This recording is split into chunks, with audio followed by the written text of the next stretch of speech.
I pledge to you and to all Canadians that I will follow their example. I will work day and night with one purpose, which is to build a stronger Canada for everyone.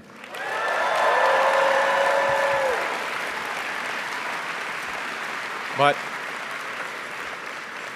I will need help. I will need a lot of help. And so I'd like to thank Christia, Frank, and Karina for your energy and ideas and leadership that you have brought to this campaign.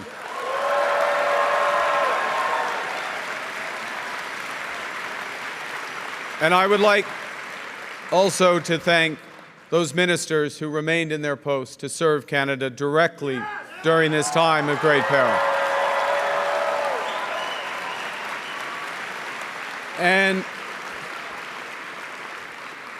And to the incredible group of Liberal MPs that we have, you are the voices for your communities, and you are the conscience of our party.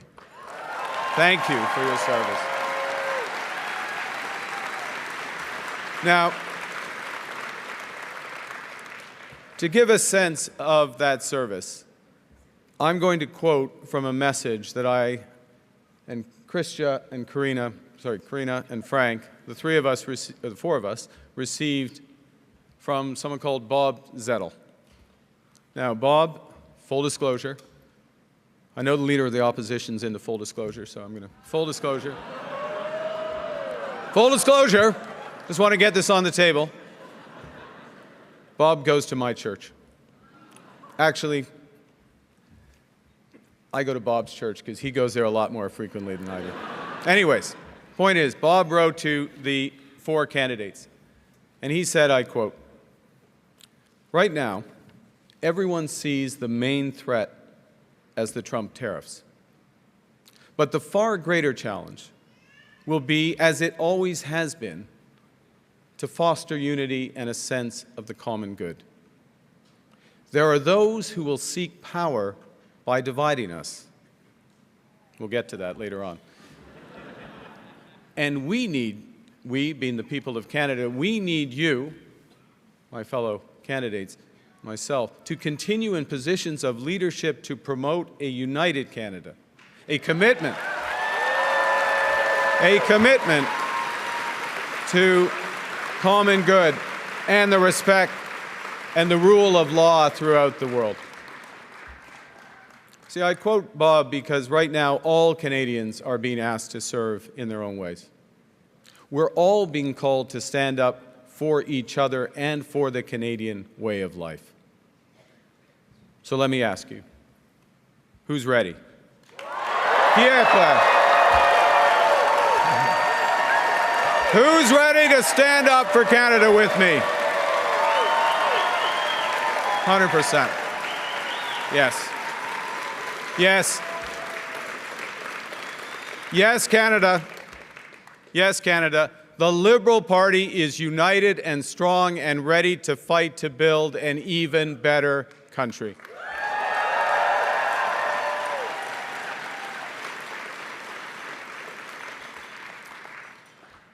Now, I feel like everything in my life has helped prepare me for this moment. 2 months ago, I put up my hand to run for leader because I felt we needed big changes, but big changes guided by strong Canadian values. The values I learned at the dinner table from my parents, Bob and Verly, and my 3 siblings, Brenda, Sean, and Brian. Values that I learned at the hockey rinks of Edmonton from my coaches, such as Stormin Norman Lee. He exists. We didn't call him that to his face, by the way, but that was his. My parents were teachers, and they stressed the importance of hard work, of community, and of tolerance. My coaches were dedicated volunteers who taught me the importance of teamwork, ambition, and because it's Canada, humility. Des bonnes valeurs. Des bonnes valeurs. Des valeurs les valeurs canadiennes. Je les ai emportées avec moi à l'université. Je les ai gardées près de moi en gérant des crises ici au Canada et ailleurs dans le monde. Ces mêmes valeurs m'ont guidé dans mon travail pour bâtir des économies fortes. Et aujourd'hui, je m'y accroche alors que nous faisons face à la crise la plus grave de notre génération. Canadians know that new threats demand new ideas and a new plan. They know that new challenges demand new leadership. Canadians want positive leadership that will end division and help us build together.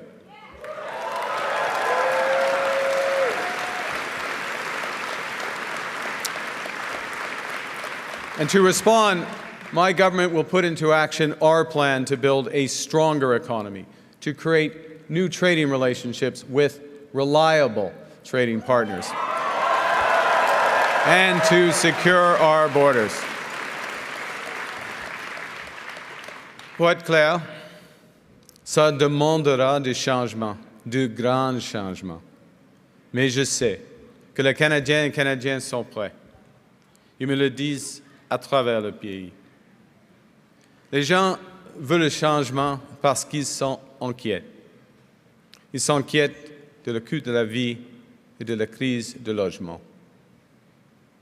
Ils s'inquiètent pour l'avenir des jeunes.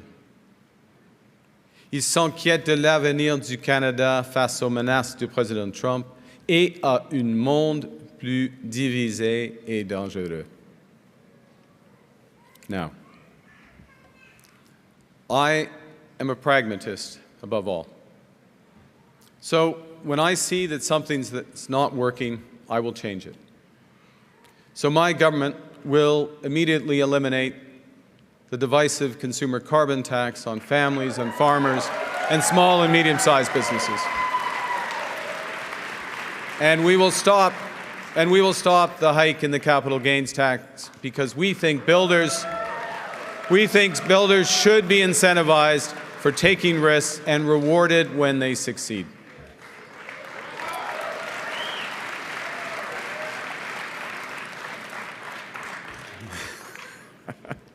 Canada needs more of this type of change. Change that puts more money in people's pockets. Change that makes our companies more competitive. Change that builds the strongest economy in the G7. Now, there's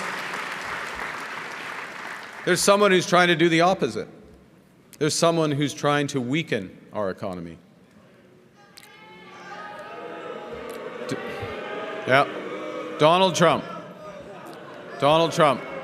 And Donald Trump, as we know, has put, as the Prime Minister just said, unjustified tariffs on what we build, on what we sell, on how we make a living. He's attacking Canadian families, workers, and businesses, and we cannot let him succeed. And we won't. We won't. I am proud of the response of Canadians who are making their voices heard and their wallets felt. I am grateful for how our provinces are stepping up to the fight, because when we are united, we are Canada strong.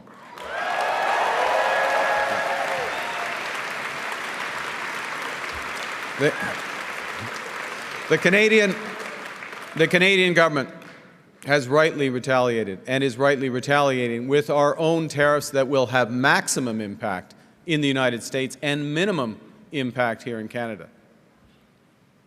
And my government will keep our tariffs on until the Americans show us respect.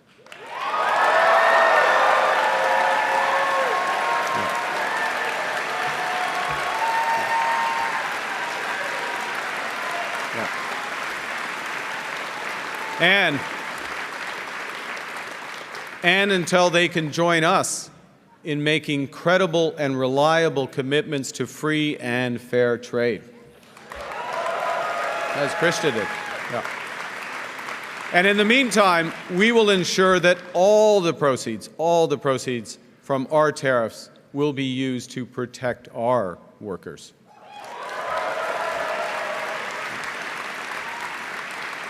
Les Américains veulent nos ressources, notre eau, notre territoire, notre pays. Jamais, oui. Pensez-y.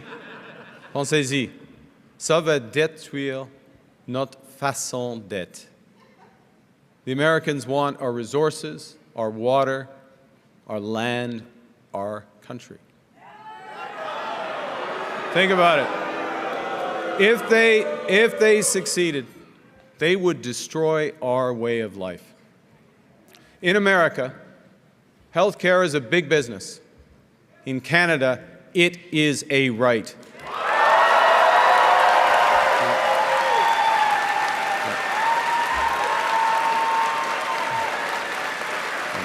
Thank you.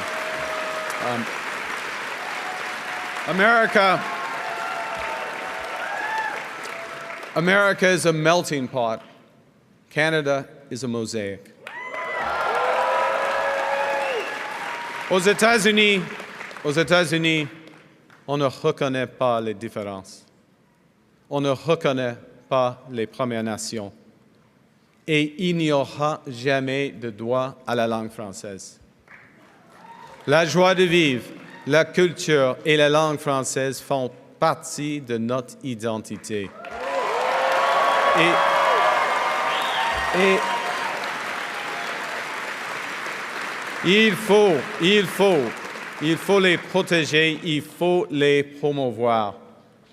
On ne les échangera jamais pour n'importe quel accord commercial.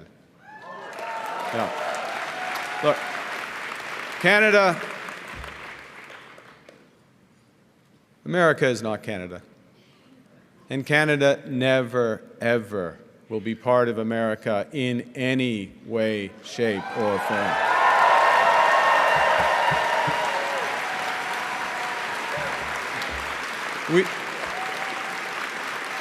Look,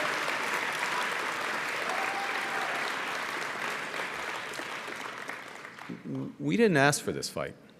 We didn't ask for this fight. But Canadians are always ready when someone else drops the gloves. So the Americans, they should make no mistake, in trade as in hockey, Canada will win.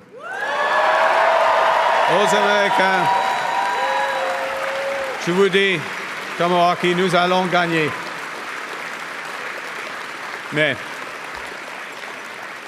Mais cette victoire ne sera pas facile. Nous faisons face à la crise la plus importante de notre vie. Nous devrons faire des choses extraordinaires ensemble. Nous devrons construire des choses que nous n'avions jamais imaginées à un rythme que nous n'aurions jamais cru possible. Et surtout, nous devons mettre les gens avant l'argent. Il faut s'unir pour bâtir le pays le plus fort, le plus juste et le plus libre du monde. Now, Donald Trump is trying to weaken our economy. But there's someone else who, if he succeeds, will weaken our economy. It's Pierre Poilievre.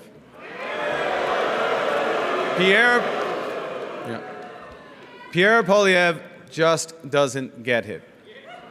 He is the type of lifelong politician, and I've seen this type around the world, a lifelong politician who worships at the altar of the free market despite never having made a payroll himself. And now, in the face of President Trump's threats, Pierre Poilievre still refuses to get his security clearance. At a time when our national security is under threat as it has never been before. At a time of immense economic insecurity, he would undermine the Bank of Canada. Monsieur Poilievre veut fermer Radio-Canada et CBC. Ouais. À un moment où la désinformation et l'ingérence étrangère sont en plein essor. Il insulte nos maires et il ignore les Premières Nations quand il est temps de bâtir. Il mettra fin à l'aide internationale alors que la démocratie et les droits de la personne sont en péril à travers le monde. Et il laissera notre planète brûler. Pierre Poilievre would let our planet burn. This is not leadership. It's ideology. It's ideology that betrays what we as Canadians value, each other. It's an ideology that also represents a fundamental misunderstanding of how the economy works. Now, unlike Pierre Poilievre, I've actually worked in the private sector. I know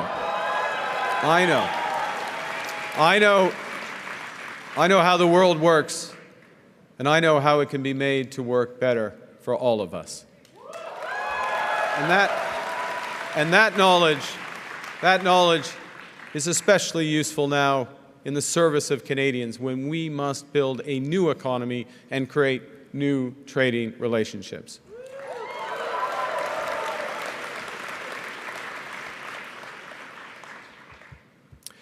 Let me tell you something else that we know that Pierre Poilievre doesn't. We know that markets don't have values. People do. And we know as liberals that it's our job to make markets, to make the economy work for all Canadians. These are the most powerful tool we've ever invented. They can find solutions to our greatest problems. And when the private sector, when the markets are governed well, they deliver great jobs and stronger growth faster than anything. But markets are also indifferent to human suffering, and they are blind to our greatest needs. So when they're not governed well, or not at all, they will deliver enormous wealth for the lucky few and hard times for the rest. And in this crisis, we must help those who are hit hardest by the American tariffs while we build our strength here at home. That's the right thing to do. That's the fair thing to do. That is the Canadian thing to do. That is what makes us strong.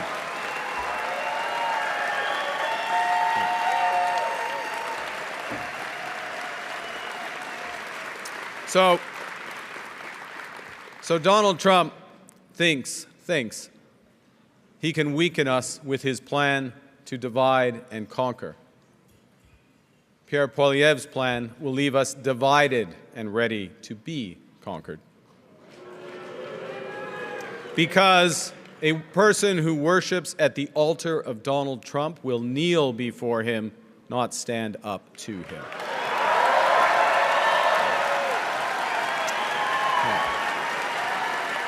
Pierre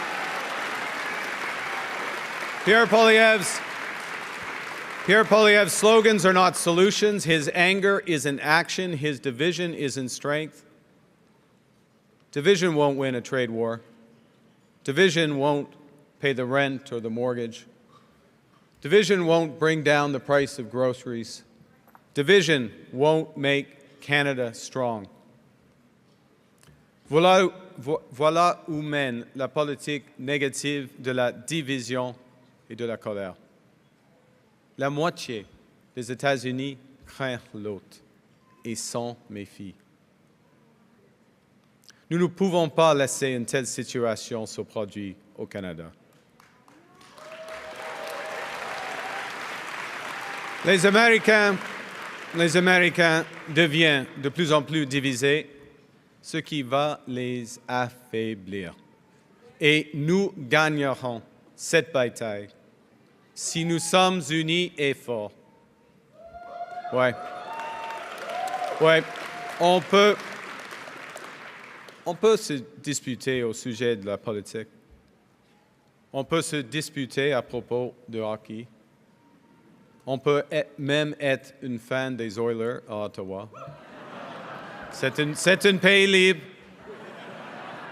Mais quand il s'agit du Canada, nous sommes tous de même côté. Choisissons fort. Canada fort. Now,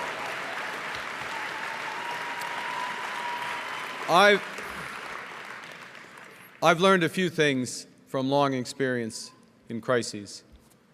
And the first is that plan beats no plan. And you need to distinguish what you can change from what you can't. We can't change Donald Trump. Can't change him. Nous devons comprendre ce que nous pouvons et devons changer.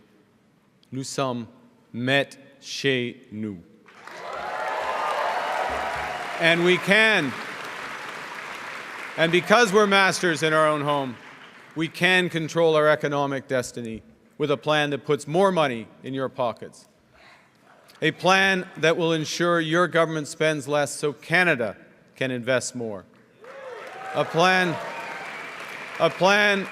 that builds millions of homes. A plan that makes us an energy superpower in both clean and conventional energy. A plan that creates new trade corridors with reliable partners. A plan that creates one Canadian economy, not 13. Because in Canada, we are stronger when we're united. We can give ourselves far, far more than Donald Trump can ever take away. But it will take extraordinary efforts. It won't be business as usual. We will have to do things we haven't imagined before at speeds we didn't think possible. We will do it. We will do it for the common good so that everyone benefits.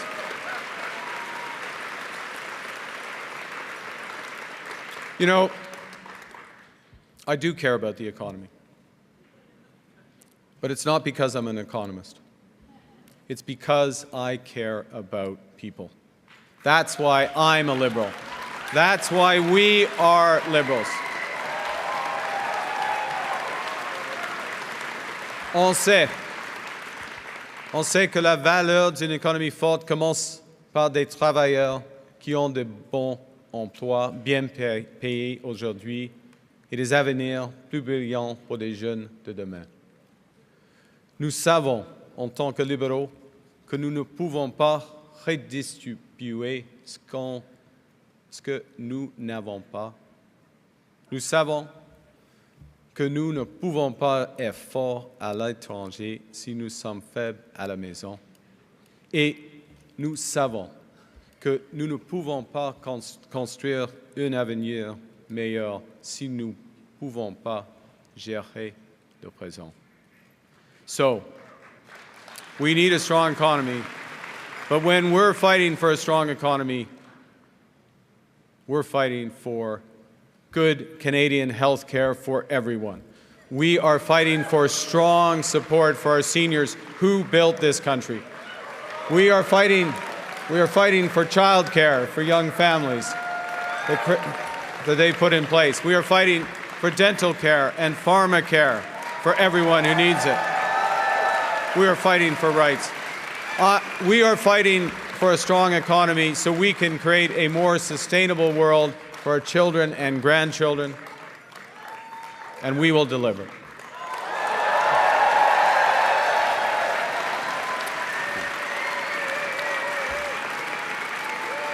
Well, thank you.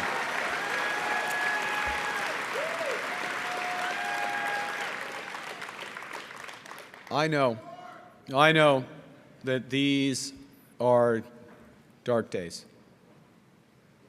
Dark days brought on by a country we can no longer trust. We are getting over the shock, but let us never forget the lessons. We have to look after ourselves, and we have to look out for each other. We need to pull together in the tough days ahead. And so, to those families watching this evening in Fort Smith, in Edmonton, and across every community in Canada, I promise you this. Together, we can and we will get through this crisis. We can and we will come out stronger than ever. And we will, because Canada is built on the strength of its people. From our mines to our ports, from our logging roads to our city streets, we're strongest when we're united, when we're one economy, not 13, when we can cheer for different teams and still be on one team when it counts. When we come together, we build things that last because we are Canada strong. Vive le Canada! Merci tout le monde.